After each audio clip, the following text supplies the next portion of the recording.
Madame, monsieur, bonjour, bienvenue à ce Midi au Caire, lequel va vous parler, bien entendu, pour commencer, de l'essentiel de l'actualité présidentielle. C'est les mots de circonstance lancés par le président de l'Égypte, Abdel Fattah al-Sisi, en ce qui concerne, dans le cadre de l'inauguration d'un certain nombre de projets, dans le cadre des préparatifs en cours, le dispositif qui a été mis par l'organe national de l'investissement et les zones franches. Le président, le 8 septembre, il s'est déclaré en faveur de beaucoup de réformes, mais pour parler de l'incident des travaux d'hier, bien entendu, l'industrie serait au cœur des préoccupations du gouvernement égyptien, de la stratégie de l'État, une rénovation avec des outils de travail innombrables, un certain nombre de travail qui concerne, lié bien entendu le marché aux dispositions de l'enseignement, aussi la question de la recherche scientifique qui doit être aussi mise sur les rails pour rénover ce trend économiquement industriel qui serait aujourd'hui d'une place prépondérante dans le cadre de l'économie et de la réforme économique égyptienne. Le président avait parlé de beaucoup de notions, entre autres la facilitation pour l'investisseur, pour qu'il soit donc muni d'une seule approbation, et cette approbation va lui permettre de pouvoir rendre zéro toutes les entraves qui ont été connues sur le plan bureaucratique auparavant, un certain nombre de questions, mais le plus important, c'est mettre le point sur également une réforme économique, une feuille de route économique qui va être lancée par le président Fattah al-Sisi et qui va être exécutée. On va en discuter, mais avant tout, voyons un petit peu l'agenda de ce sommet économique qui va se tenir bientôt au Caire.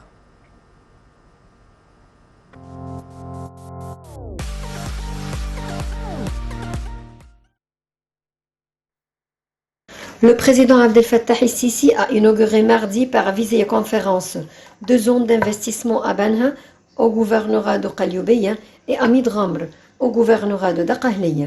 Le président el-Sisi est arrivé mardi au siège de l'autorité générale de l'investissement et des zones franches, GAFI, pour inaugurer nombre de projets nationaux à la cité Nasr.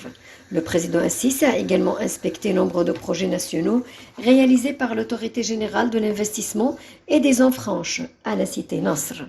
De sa part, le PDG de l'autorité générale pour l'investissement et les zones franches, le conseiller Mohamed Abdel Waheb, a fait état de l'extension de la mise sur pied de nouveaux centres de services pour les investisseurs, dont 15 centres en total au niveau de la République. M. Abdel Waheb a souligné lors de l'inauguration d'un nombre de projets nationaux de l'autorité, en présence du président Abdel Fattah el-Sisi, que 67 organismes chargés de l'obtention des licences avaient délivré dès l'année 2019 jusqu'à présent plus de 105 000 permis d'exploitation.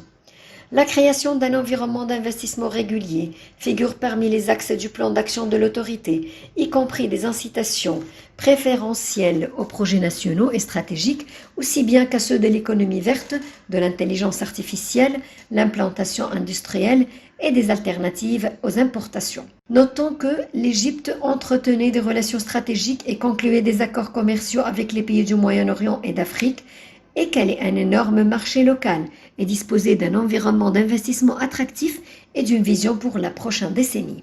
L'homme d'affaires Ahmed El-Gendi a déclaré lors de l'inauguration d'un certain nombre de projets d'investissement au siège de l'autorité générale pour l'investissement et les zones franches, en présence du président Abdel Fattah el-Sisi, que le soutien sans précédent de l'affaire de tous les organes de l'État et du gouvernement pour promouvoir l'investissement et localiser l'industrie, outre les investissements massifs dans les infrastructures, en particulier dans le secteur de l'énergie. Le groupe Aïr peut fournir des services à plus de 3 milliards de consommateurs dans le monde, grâce à la présence de 122 usines situées dans 30 complexes industriels à travers le monde. En 2020, ce groupe a été fondé pour devenir un centre régional de fabrication et d'exportation pour le Moyen-Orient et l'Afrique.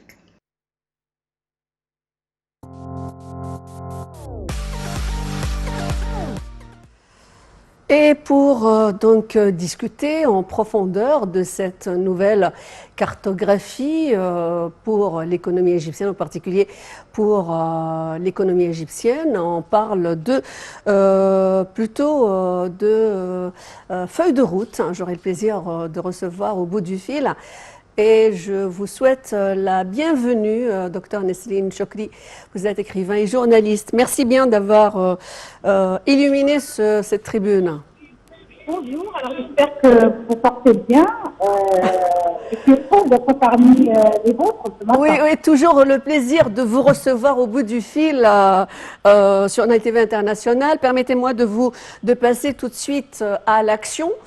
Il s'agit, entre autres, parmi les efforts qui ont été déployés hier par le président Fattah al-Sisi et le gouvernement, en ce qui concerne le coût booster l'industrie égyptienne et la mettre sur les rails avec la fixation de beaucoup d'objectifs. Permettez-moi de parler de cette question qui a été évoquée par le président et qui a été évoquée il y a une semaine par Dr Moustapha Madbouli, en l'occurrence cette question du sommet économique. Le sommet économique, c'est une rencontre entre Égyptiens et Égyptiens. Il s'agit de régler les problèmes de qui au juste ? Les investisseurs égyptiens, ou il y aura d'autres points qui seront fixés? Alors il y a plusieurs éléments qui ont besoin d'être mis en relief durant cette rencontre, ce sommet économique qui est très important.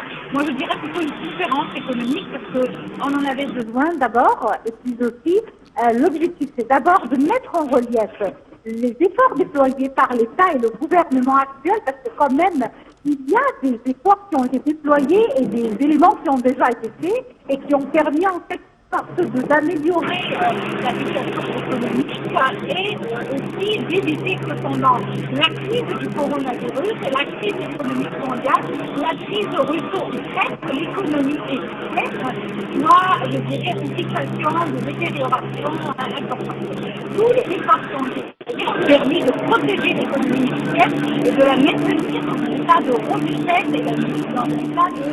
Alors, docteur Nesline, est-ce que vous êtes en train de conduire? Parce que là, on a un petit bond au niveau sonore. Je vous prie de vous installer un petit peu où on peut vous recevoir. Je vais essayer de voir s'il y a autour de moi, parce qu'il y a quand même une sorte de... Vous êtes dans le feu de l'action, là. Oui. Vous êtes dans le feu de l'action. Vous êtes, je pense, en plein circulation.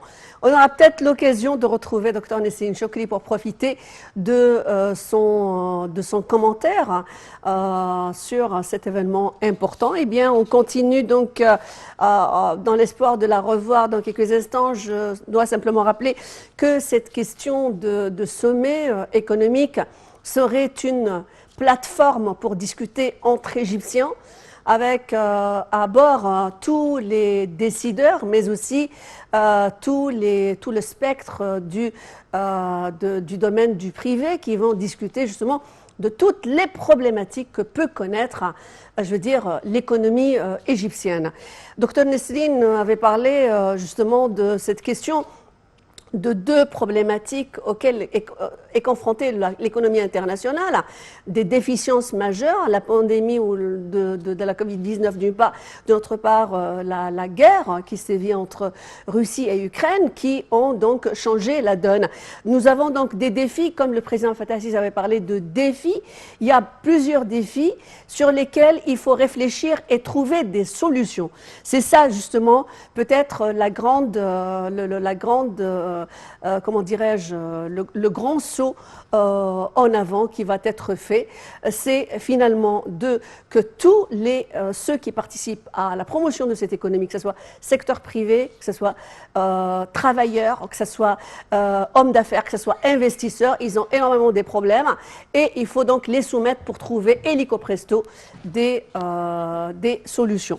Voilà, c'est à peu près dans le cadre de ce contexte. Je rappelle que ce sommet économique va avoir lieu peut-être au début du mois prochain. La grille temporelle n'a pas été encore fixée, mais en tous les cas, le président avait donné ses directives que ce sommet économique soit avant même le sommet du climat qui va se tenir à Sharm el-Sheikh. Retour donc sur certaines aussi sur des valeurs importantes qui ont été lancées par le président en ce qui concerne bien entendu cette question de rénovation de l'industrie, de la mettre sous les lumières. Le président avait dit qu'il faut atteindre les 100 milliards 100 milliards en matière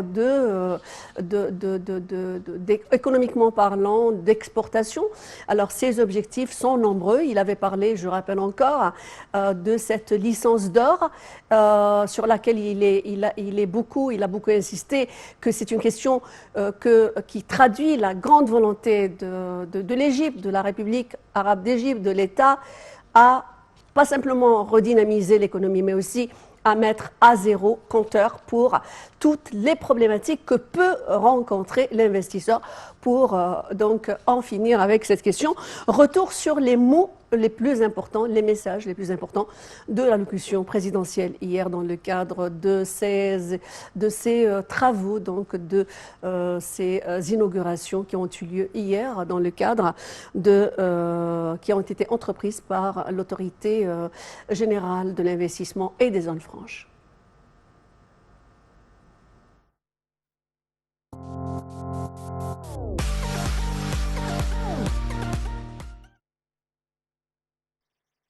Le Premier ministre Moustapha Madbouli a présidé une réunion lundi pour suivre les procédures de restructuration d'un certain nombre d'entreprises affiliées à l'autorité de service national en vue de les introduire partiellement en bourse.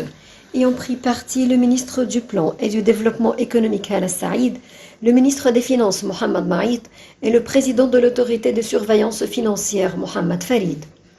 Cette réunion s'inscrit dans le cadre de l'examen des études qui sont actuellement élaborées en ce qui concerne la cotation en bourse des actions d'entreprises affiliées à l'autorité du service national, en application des directives émises par le président Abdel Fattah el-Sisi à cet égard. C'est ce qu'a indiqué M. Madbouli lors de la réunion. L'économie mondiale qui ne s'est pas encore remise de la pandémie de Covid-19 et de la guerre en Ukraine fait face à des perspectives de plus en plus incertaines. L'inflation devrait atteindre cette année 6,6% dans les pays développés et 9,5% dans les pays émergents et les pays en développement. Les prix des matières premières, notamment le blé et le carburant, ne cessent de grimper. L'Égypte n'est pas isolée de ces événements. La crise ukrainienne a eu un impact important sur l'économie égyptienne, notamment à cause des relations commerciales et touristiques que l'Égypte entretient avec les deux pays en conflit, ainsi que les pays touchés par la crise. L'Égypte tente de consolider ses réserves en devises étrangères, puisque la crise mondiale engendrée par la guerre en Ukraine a révélé que la majorité des capitaux étrangers dans le pays sont de l'argent chaud et non pas des investissements directs.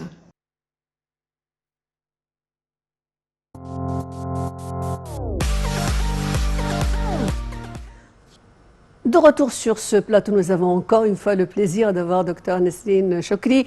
Rebonjour. Alors, on parlait des objectifs pour fructifier le temps. On parlait de l'objectif de cette feuille de route économique. Parlez-nous un petit peu des solutions qui vont être, qui sont en vue pour pouvoir contrecarrer les effets néfastes, que ce soit de la crise russo-ukrainienne et la guerre, ou que ce soit, bien entendu, l'après ou le post-Covid-19.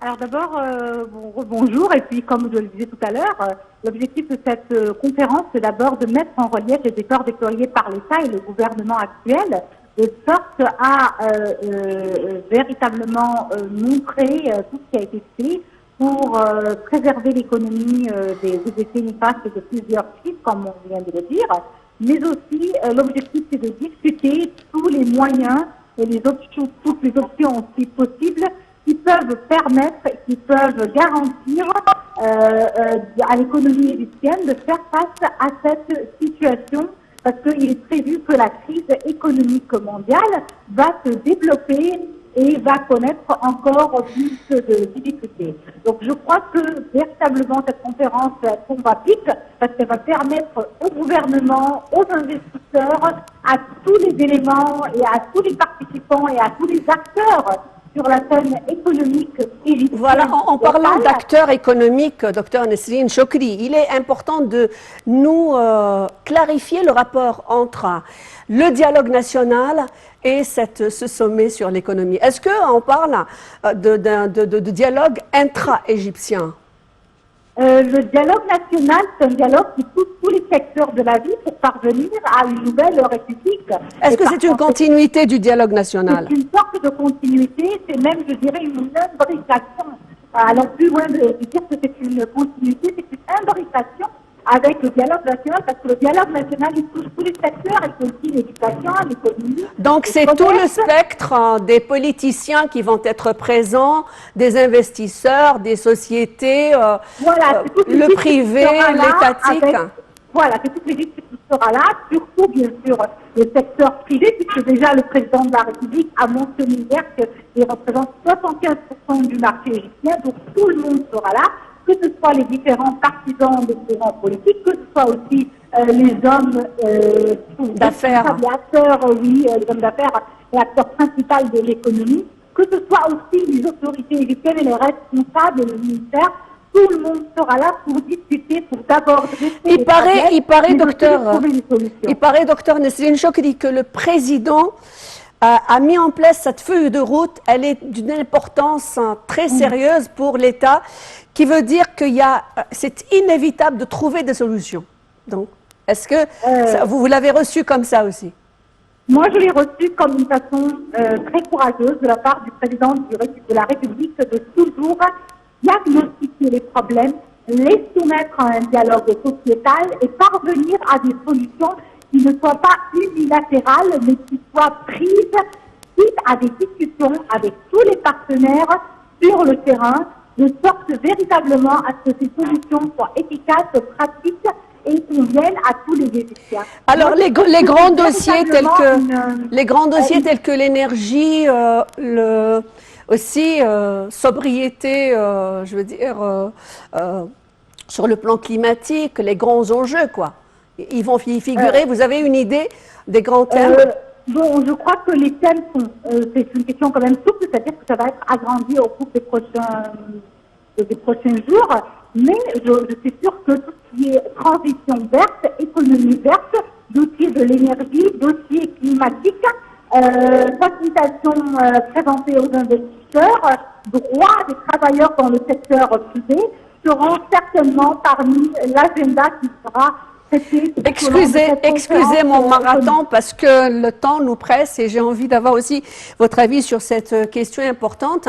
Le président, en parlant de licence d'or, finalement, comment vous retrouvez cette facilitation, est-ce que ça va propulser, je veux dire, le terrain de l'investissement surtout étranger vers, je veux dire, une cristallisation de cet investissement qui est courtisé par l'État? Je crois bien sûr, parce que c'est sûr que le président, quand il fait des déclarations en général, il suit en personne le dossier, et je crois qu'il va suivre en personne le dossier économique, qui est un dossier très cœur à son cœur, et par conséquent, certainement, il y aura des mesures très efficaces sur le terrain au cours des prochains jours et des prochains mois. C'est toujours un plaisir de recevoir Dr Nesrine Chokri. Vous êtes écrivain et journaliste. Merci bien pour ces clarifications. Donc, rendez-vous très bientôt pour ce sommet économique, comme a dit Dr Nesrine Chokri, qui est la prolongation de cette grande entreprise de l'État égyptien en matière de dialogue sociétal. C'est le dialogue national. Cette fois-ci, c'est un dialogue qui va cibler toutes les problématiques de l'économie égyptienne. Comme ça, on sortira avec une feuille de route. Merci pour votre attention et l'information continue sur NITV International.